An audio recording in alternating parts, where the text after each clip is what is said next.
It's like a same as the old one. So it doesn't have the. Colleen, would you mind? I mean, I'm so sorry. that should be the good one. Okay, I know which one it is. Yep, You want this? to make sure. Yes. Right, because I mean, 5082 is still the same with the 21, 10. or Yeah. as we 20. Okay. Yeah, this is. That thing didn't, I bet. Should check before I looked. Before I left. too many floating around. Yeah. 6 in it. Yes. It's like getting dot or what. AOL versions.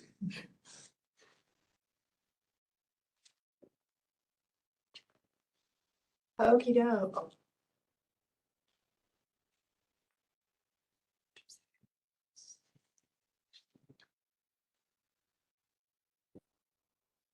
Yeah, they moved the stream key location on me.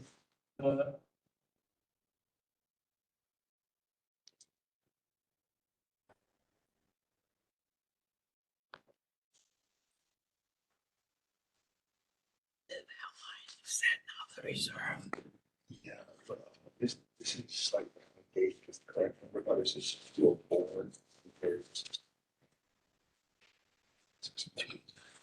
This is, I think, this year. Oh, this is the sheriff. Oh, okay. Yeah. This is the. Yeah, that's one.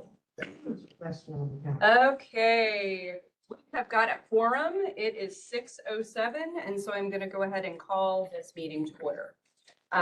Those who choose can stand for the pledge of allegiance. We can stay seated for silent meditation.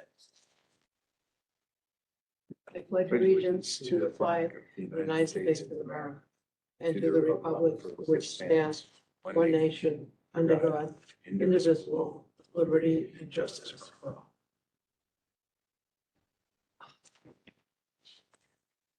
Do we have public input? We have one Okay, from comment box. The two ladies in the children's section, 12:17 PM on 314, are lovely, helpful, kind, and welcoming. I appreciate the Celebrate 6th grade kits. My 6th grader does too. Amy, not this one. okay, lovely. Anything else? Okay, if there is nothing else on that, the next item on our agenda is to move on to personnel action. Missed the minutes? Yeah. Bold, Okay, sorry about that. because we're not voting anymore. And Mike, I saw your email, but I read it very quickly. So we are not voting to approve, correct? Right. We're just, okay. So is there, are there any changes or corrections to the minutes? No. So then we are, They're adopted. they're, okay, they're adopted perfectly. Perfect. Okay, now on to the personnel actions. So we have one, and that is to accept the change in status of Ann Cataldo from library assistant to librarian 1 outreach on 3/18/2026. Do we have a motion to approve that? Barbara, and a second from Joe. Thank you. Is there any questions? Comments? Congratulations. Okay, all in favor of accepting that personnel action? Aye. Wonderful. George, over to you. All right, we'll look at the financial statements for the month of February. I guess we'll look at the statements of revenue, expenses, and changes in that position. And we were favorable on line 29, favorable for the month by about $20,000. Interest and investment income were favorable by 6312. So we were favorable by about 26,760. Revenue was essentially on budget. We did get in, we had a grant that we received the remaining 10% on, which is line 5. In the grant, and it was not budgeted.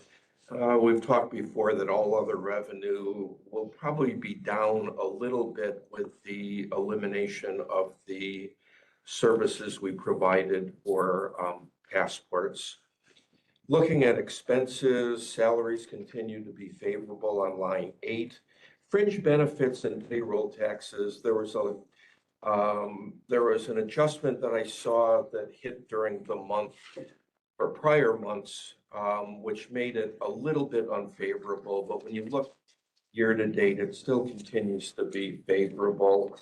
Professional fees, we also had some a catch up on invoices, so it's unfavorable for the month, but it's about the same amount favorable, almost 4,400 year to date. I think, oh, and telephone, it's unusual to have a negative number for expense, but we did go through and in looking at all the expenses that got charged to telephones, there was some item that should have been someplace else, so we reclassified that. So since it's not a real big line item to begin with, that swung it to unfavorable. But again, when you look at it, year to date, we're almost exactly on budget. I think that's all the highlights on that. Is there any questions about the income statement? Any questions at all? Flipping the page, we'll look at the balance sheet. I always compliment and comment that it's really nice when cash and cash equivalents is a small number because those are the non-interest bearing funds. And it went up, but it went up for a reason. We had a CD mature late in the month that didn't get reinvested. If that hasn't happened, it will very quickly. So most of that change is just because of that. Prepaid expenses. I think that's really the only thing that's kind of unusual. Prepaid expenses will continue to go down through the end of the month, and it does consist of prepaid insurance, and we also had some RFID service contract for like a year that we're amortizing because it was over, I think it was over $20,000. And then we have to pay our health insurance before we pay March in February. So that payment shows up as well as in prepaid expense. I think that's all I have to say about the balance sheet. It's kind of nice when things aren't really unusual. So I think, well, the investment report, I'll just say that last month, whenever the last meeting was, I reported that we had which I had not caught. We had a couple of CDs that got duplicated between LPL and our IntraFi account. And the IntraFi account does consist of a series of CDs below the FDIC limits so that they are insured. And we try not to duplicate them because if you had two of the same investment, you would lose the insurance. And while the chances of anything happening to Wells Fargo and all those banks, I think we commented that if something did happen, we'd have bigger problems than that. But we did set up a process, and Colleen worked on that and got it implemented with SBT Bank, that when we get investments with LPL, we now notify NBT Bank that runs the IntraFi account to block those CDs so they won't be duplicated. And it's only happened a couple of times, but I think it's nice that we came up with a proactive process. And, you know, looking at the CDs, there was a new CD that's added that matures out in 12/28. We get, you know, by locking it, well, I think it's good because right now we're getting about 3.5% on our IntraFi account. And, you know, the CDs are at 4 and 3.75. So if you expect rates to go down, and most people do, and some people don't, then it's good to lock it in so we have a little hedge and, you know, we can extend the interest a little bit longer. All the details are there and it's just, I think, best practice we always include the cover page of each of the accounts that we have. And last but not least is the check register. Pretty short this month. Colleen pointed out, like, if it's something just, we always put we have been putting explanations down, but if it's really unusual, like Erno Enterprises was a couple $1,000 and he commented that it was a plowing payment. And when we look at it at the finance committee, I don't think there was anything too unusual. Barbara asked about a payment at the bottom for PPLSI, which is a supplemental program that people can enroll in. And we collect the money through payroll and then remit it to the company who administers it. So it's, people have the option of enrolling and things like that if they wish.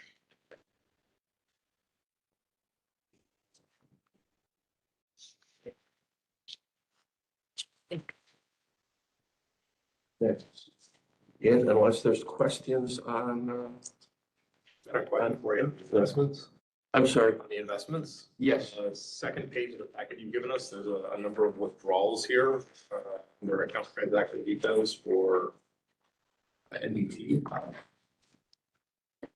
Are those the 277,000 that you're looking at? Yes. Withdrawals. So on the Intrafi account, when we get the tax levy or any money, we put it in and move it to the Intrafi account, which is within NPT, but it gets interest. So they try to manage it up into that. And then as the month goes along, as payroll comes up, they withdraw the money and put it in our operating account to cover payroll and Invoices. invoices. I couldn't think of what that was called. Let's just see, I'm curious. So we had, I mean, it's not an exact relationship, but if you look at the income statement, we had a loss of 292,000 and we withdrew 277,885, which is perhaps more coincidental than anything, but there should be a relationship like that. Okay, thank you. Anything else? Still 35 minutes ahead of schedule. You are. Wow. We have questions about go ahead, Barbara. One quickie, on the reserve funds for this current fiscal year, what have we used some of the money? Have we taken anything out of that reserve fund for So maintenance or? the only thing that we've done is look at it. So under capital improvements, line 26, which is the reserve fund. So typically we budget for it, and I think the budget for this year was 120. was it that? I guess I look like it, 120,000. So what we did was we had a couple of items, and to be honest, I can't remember what they were. They were capitalized Furniture, there furniture. were desks and chairs, and then there was a computer station. It was furniture. Okay.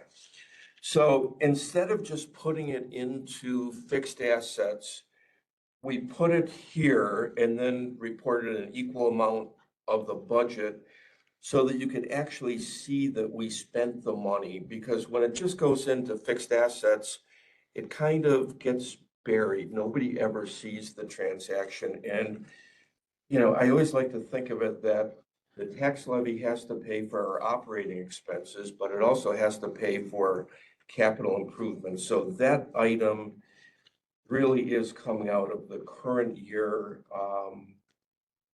capital reserve fund. And in June, assuming we don't have any more capital expenses, we'll book the remaining budget. So if it's a budget of 120,000, then about another 95,000 will be in the budget and show presumably as a favorable budget in addition to whatever we have now and through the end of the year. So that's the money that we can use, like when we have grants from Upper Hudson and things such as that. For doing facility repair work, yes, that would be the same budget line. But this coming year, we're only putting in 204,000. Which is more than this year. More than this year, we've increased it. Yeah, yep.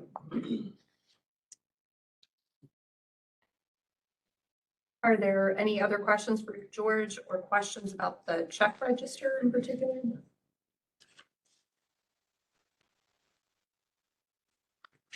Do we have a motion then to approve the check register from February 26th to March 15th? Thank you, Mike. The second, Matt, appreciate it. Nothing lingering before we vote? Okay, all in favor of approving the check register? Aye. One.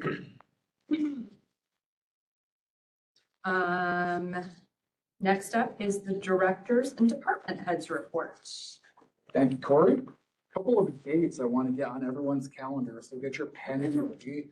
We have been invited to the McCownville Improvement Association meeting on April 23rd at 7 p.m. Those of you who may recall from last year, we get invited every year to discuss the budget and also for the McCownville neighborhood to hear from candidates for the board, of which I believe we have a few in this room. So last year, they were scheduled on the same day as our standing board meeting, but it looks like our board meeting's ahead of schedule next month. So I think we're scheduled for the 16th. Yep. So make sure I had that right. So yeah, good news. We don't have to rush to leave the meeting early. I know that breaks everyone's hearts. So April 23rd, I will certainly go to talk about the budget on behalf of the library, but I invite both our candidates for the board election this year and also any interested board members to come along with me. It's a great opportunity that we really only get once a year.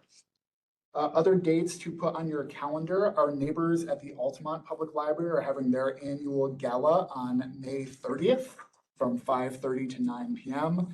That is always a wonderful time. They put on a heck of a gala over there. And June 27th is going to be our summer reading kickoff. Registration will be going all day, but there will be a more detailed schedule of events coming soon. But June 27th, summer reading kickoff, you don't want to miss that. Relatively short report this month. Donations are going like gangbusters. Thank you to anyone who volunteered their time to help us sort donations. Thank you in advance to anyone who's going to help volunteer at the book sale itself, April 17th through the 19th. Amy will be sending out a please volunteer plea from us. If anyone has really good moving boxes at home, maybe saved them from your last move, waiting for a future move, and you haven't moved yet, we could use them. Please bring your boxes. Bill is not here, so I may cover the lion's share of the facilities committee report. But after the most recent facilities committee meeting, I did make contact with the owner of Mercy Care Lane, First Columbia. There was a little bit of work to track them down and to verify that they still own the road. So I made contact with them. Their general manager is going to return my call to discuss the condition of Mercy Care Lane and its future. So more on that to come. Couple of outstanding checks that we did. We did a bed bug check, which great news, no bed bugs. We're doing a great job here at Guilderland. So clean bill of health, but we will have bed bug sniffing dogs on site quarterly, not just because we want to see the dog, but because it's a valuable service for the library to have. Industry best practice. So that is very fun. I received my evaluation since our last meeting. Thank you to Alicia and the personnel committee. I'm still here, so I think the evaluation went pretty well. We are also currently doing our administrative staff evaluations, and we're going to have department head evaluations later this year, so that will keep us on schedule. The last thing I'll mention, I think I talked about this last month, we have done a couple of trainings with our staff on how to respond if federal officers come into the library looking for people or information. It's always a stressful topic to talk about. I think our staff did a really good job of walking through the procedure with all of us, and I think we're pretty well prepared. So it's one of those things you hope it never happens, but if it does, we're ready for it. I think that's it for me. Lori? We will move on to committee reports then. So first we have Tony with finance. Yeah, so we did meet on Tuesday. We already heard from George. The remainder of the meeting was cleaning up the budget. So we did do some tweaks, but that is in the usual business. So we will address that later. Not a lot of movement, but we'll address that when we get to that. Otherwise, nothing special really. Police personnel. So we did the successful director annual evaluation. We set new goals for the year. I think I might have dropped the ball with the timeliness of it, but I did get that all typed up today. So we will have to just in an executive session chat with the board about kind of what was discussed, the feedback, and the goals. But in terms of the broader audience, it was a successful annual review. So I think in terms of goal alignment and the progress that we're seeing with Pete and the goals that we set from the board standpoint, everything's on target and moving ahead. So we're very happy with that. We've also had a couple of meetings for the union contract negotiations. So that's CSA. CSEI. CSEA, just wondered there. Two, okay, I did get the number right, two. So we're also making progress there as well. We have a couple more meetings coming up for that, so I guess we're technically for the personnel, so I have dates for those. Bill is not here. Is someone else filling in for facilities? I can speak to it, and then I'll turn it over to the committee to contribute anything I may have missed. The lion's share of the last meeting was a conversation with Steve Rowland, one of the partners at BRM Architects. He walked us through their proposal for a existing conditions system report, which is a multi-year report that covers the condition of our building, HVAC, plumbing, roof, floor, doors, windows, basically anything that comprises the building and may need to be replaced at some point. That number, the quote number, is in the budget. So when we talk about the budget, we'll circle back to that. The value of doing one of these reports is it's our roadmap for the next 15 years of building work. It helps us to know when we might have to replace things, what the expected replacement cost is, what the life cycle of it is. And our hope as a staff is it allows us to get ahead of our maintenance. We're much better than we were, but I think we're still playing catch up in a lot of regards. So this will help us get ahead of our replacement schedule. Steve did also talk about what it would look like if we were replacing the skylights. As we've covered in the past couple of meetings, we did another attempt at remediation from a company called Titan. So far, knock on wood, it has not leaked, but it also has not been a torrential downpour. So we are still pricing out what a replacement for the skylight would look like. That is everything I have from Bill's minutes. Bethany, Matt, anything you want to add? Just that the maintenance guy was at our meeting, right? No, Jason. sorry, Jason. Yep. Yeah, and seemed like he was kind of in favor of us doing that to help the maintenance committee know what problems are coming up and how to get ahead of them. Thank you. Mike, I know you prepared a report for governance, but are there things you'd like to highlight? So we met on Monday this week, and we spent most of our meeting working on just kind of edits and revisions to the employee handbook. It is, there's going to be a new kind of draft to incorporate the various changes and things that we talked about. So it's not ready for voting. We were hoping it was going to be for this month, but it's going to be pushed off, but it should be up for next month. And then we spent a little bit of time working on the trustee education policy, but we didn't quite get that done too. We have a bunch of things that are in progress and moving along. So I'm optimistic that we're going to get through a lot in the remaining few months of our term year, but we'll see. Long-range planning, we met and decided upon our tentative goals and are now looking into the initiatives, excuse me, and metrics that we want to do after that. If anybody is interested in participating, learning more about where we're at, I believe we're meeting March 31st. It's the very end of March. Yeah, We've it is. pushed it forward a little bit because of the school break. But we'll be meeting in here at 5:30, so come on by, learn what the plan is. And contribute. Bethany, is there anything from board development? No, just what Mike said, we did not meet the policy, draft policies in front of governance, and we're working through that. Alicia, did the foundation meet? They did not. Took a little bit to figure out a date that worked for everyone. So that's actually coming up March 23rd at 6 p.m. So we'll have an update next time. Upper Hudson did have a meeting this month. I don't know that I have something groundbreaking to report from it, but trucking along, supporting all the libraries. Are there any committees that we missed or any other committee business? Okay, on to old business. We have 3 pieces of old business to discuss this evening. So the first is the tax cap language resolution. I'm not certain who is prepared to speak on this, or if you just want me to I mean, put it forward. by way of context, we are not planning to exceed the tax cap. The number that we prepared for the tax levy in our budget is the maximum allowable amount, but it does not exceed the tax cap. In previous years, we've prepared a resolution in the event that we inadvertently exceed the tax cap, because doing so requires a board vote with 60% of the board members approving it.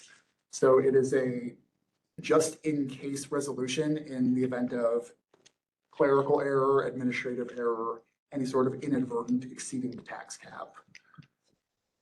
So does anyone have any questions for Pete or George or anyone from finance about this before? I'm going to read the language aloud for the purpose of the recording in the minutes, but do folks have questions? We're not planning to exceed it, but just in case. This is something we've done historically. Past 2 The last years. couple of years. Yeah. Yeah. It's basically if there's like a math error or things like that, we just like mess up a little bit, because even if it's over by a tiny amount, if we're over the number, we're over the number. So we violated the, the limits in, state law. So this kind of covers us. But it would require the 60% vote. Yes. Yeah. Yes. So this is just in case, not because it's a plan. Any other questions? Okay, I'm going to read the language out loud, including the last part that says today's date, and then ask for a motion on this. So the tax levy resolution is, whereas the adoption of the 2026-27 budget for the Guilderland Public Library may require a tax levy increase that exceeds the tax cap imposed by state law as outlined in General Municipal Law, Section 3C, adopted in 2011. And whereas General Municipal Law, Section 3C expressly permits the library board to override the tax levy limit by a resolution approved by a vote of 60% of qualified board members. Now therefore be it resolved that the Board of Trustees of the Guilderland Public Library voted and approved to exceed the tax levy limit for 2026-27 by at least 60% of the Board of Trustees as required by state law on March 19th, 2026. Do we have a motion to approve that resolution? Thank you, Alish. Do we have a second? Bethany, I spotted your hand first. Any other questions? And I'm going to actually ask to have people raise their hands so we can verify that we've got the 60%. Okay, all in favor of approving the tax levy resolution? Aye. Okay, all in favor. Thank you.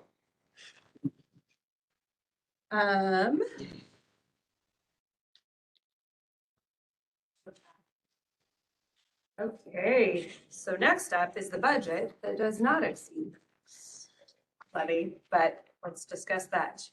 And who is taking the lead on that? I guess the easy part I'll take. That is the chair's prerogative. I didn't know we could do that. Wait, I just jumped through. So the easy part is that the changes from last month when we were here.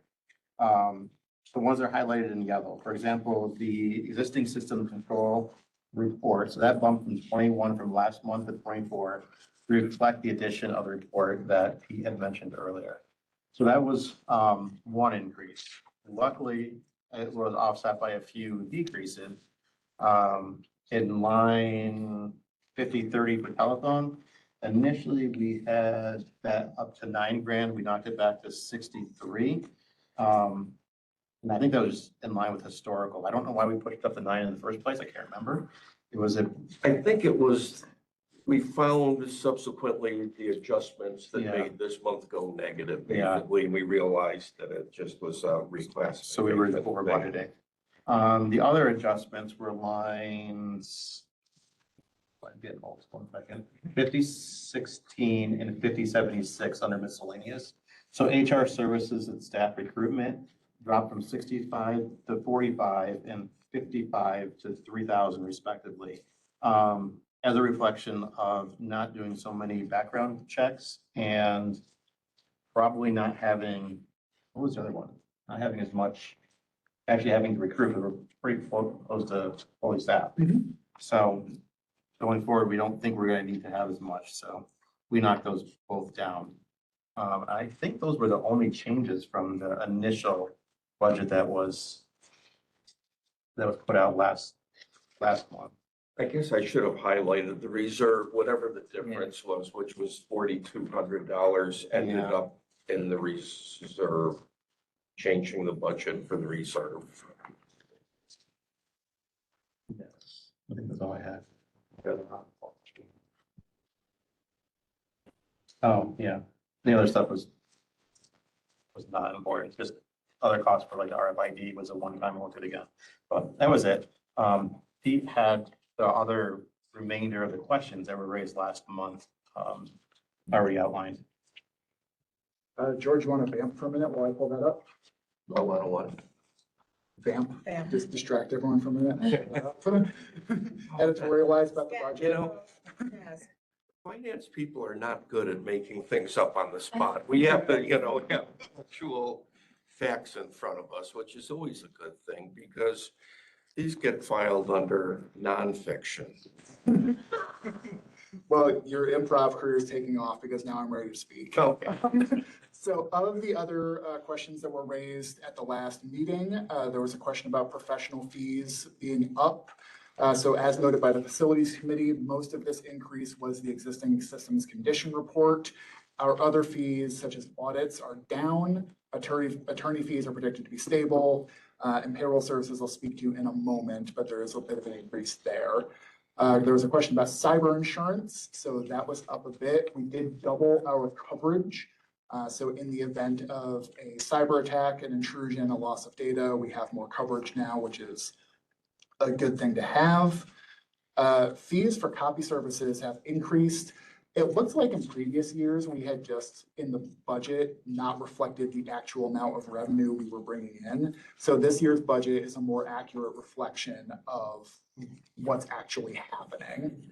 So just catching up, the previous years were wrong, not this year. Payroll services are up, and the question was asked, are we getting more for our money? Yes, and we are very happy with what we are getting for our money. Payroll services are much improved. And there is a fee with every payroll that we run that varies a little bit based on how many checks we're cutting, what sort of reports they're running. But typically they're going to be fairly stable and within a window that we expect.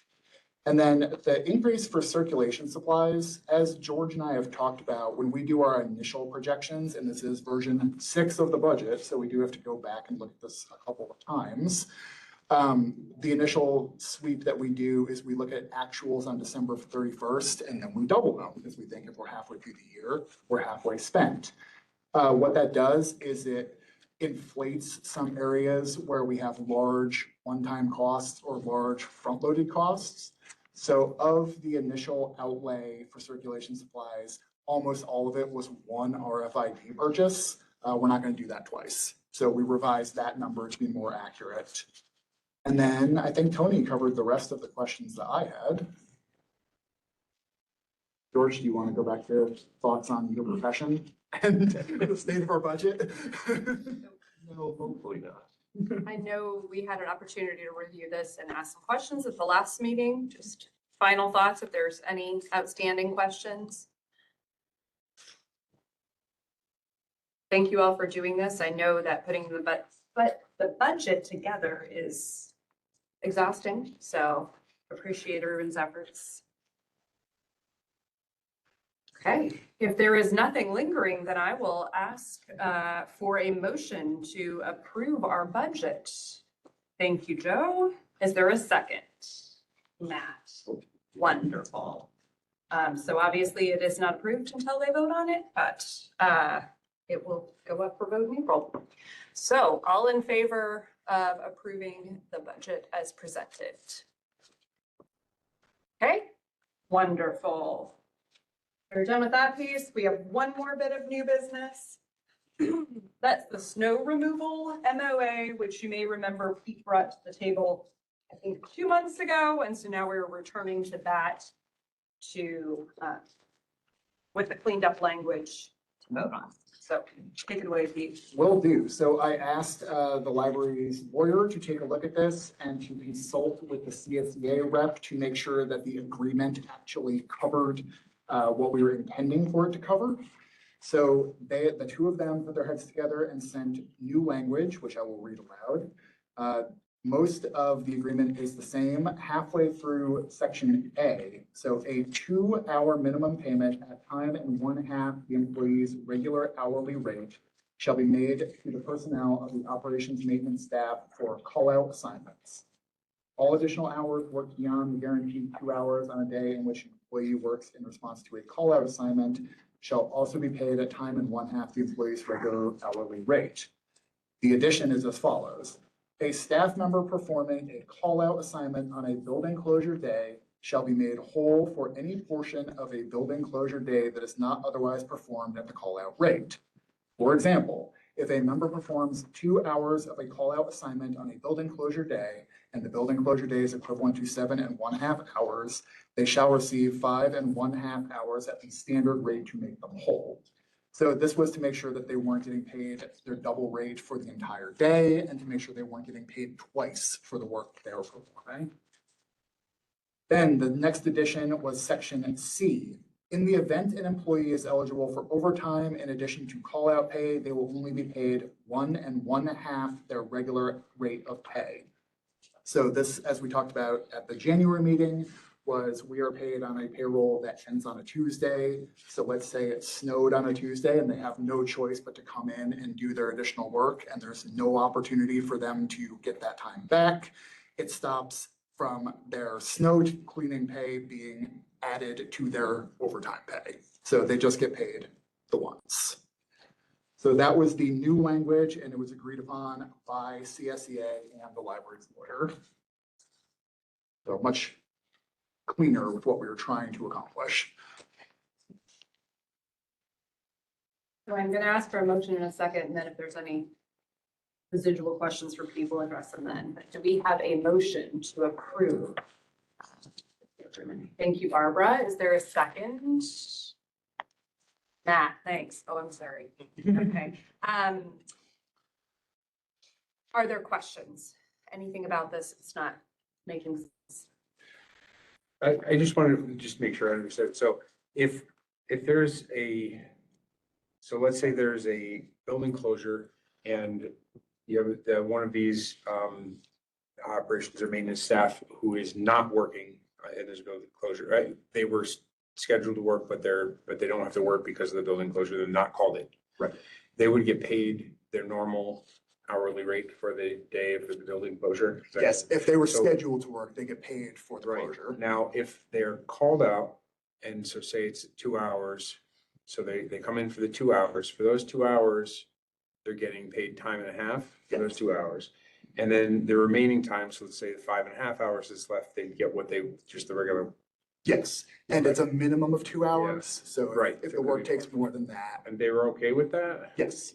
Okay, seems odd to me, just because it, means they would have been getting paid their regular thing for the entire day. And now for those 2 hours they come in, they're basically only getting halftime on top of what they would have got otherwise. So it seems like that's not much of an incentive to come in if you're Yeah, and pay for those hours. And we talked about it from an incentive perspective, but it's actually less of an incentive in the sense of the finances of it. Yeah. But it allows them to make that decision, because otherwise they'd be Okay. coming in the next day and they'd Right. have to come in early and then be working on a condensed timeline. Yeah. This actually gives them the flexibility to be like, no, I'll do it the day before when it's gonna be easier.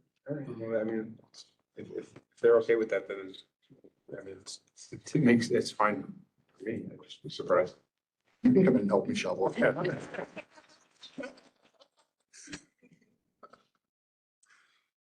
Anything else? Okay, all in favor? Okay, great. Thank you. We have a space now for new business. Is there any new business that we want to bring up? So I think this will probably be for next meeting then, just so people from the committee have time to review it, but I did have the director review typed up. But, so we'll do an executive session probably then. Okay. That makes more sense. I just want the personnel committee to read it over and make sure it looks correct from what we discussed. Anything else? Do we have any additional public input? Do we have board comments?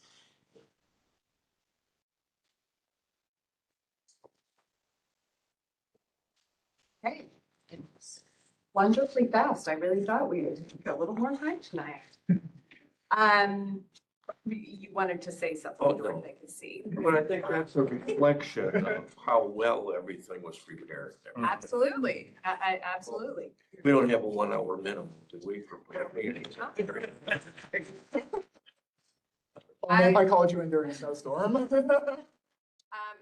I would accept a motion for adjournment if one is interested.